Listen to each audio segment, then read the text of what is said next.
And we have an important stakeholder who is with us, who is going to take the floor next, International Union of Railways.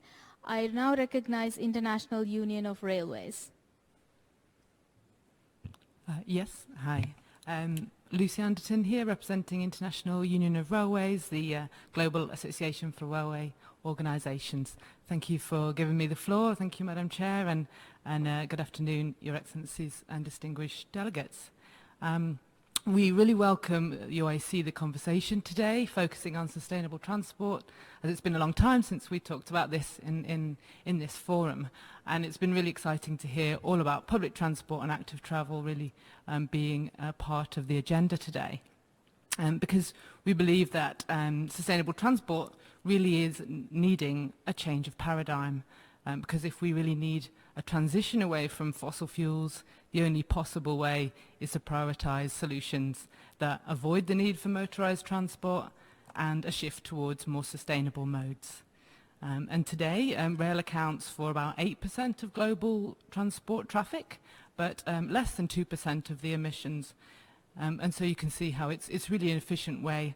And the IEA estimates that rail share must grow by about 40%, more than 40% in this decade alone.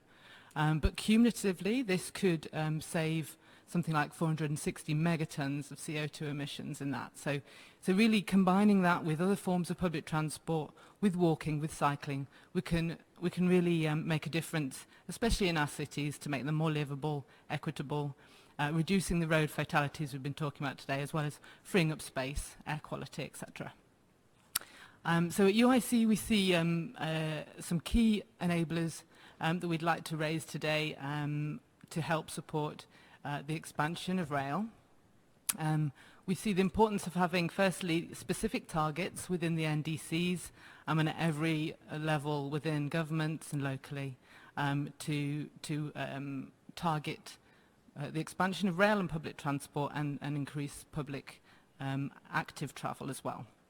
So version 3 of the NDCs have got to have really great specific targets. Secondly, the policy and fiscal systems really need to incentivize the lowest emitting and most sustainable, socially equitable forms of transport, and so that's rail freight, public transport and active travel.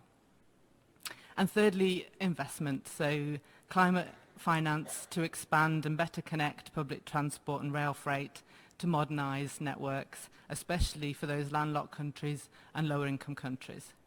And there's an estimate of around 300 billion US needed every year until 2030 to really use the opportunities that these modes of transport offer.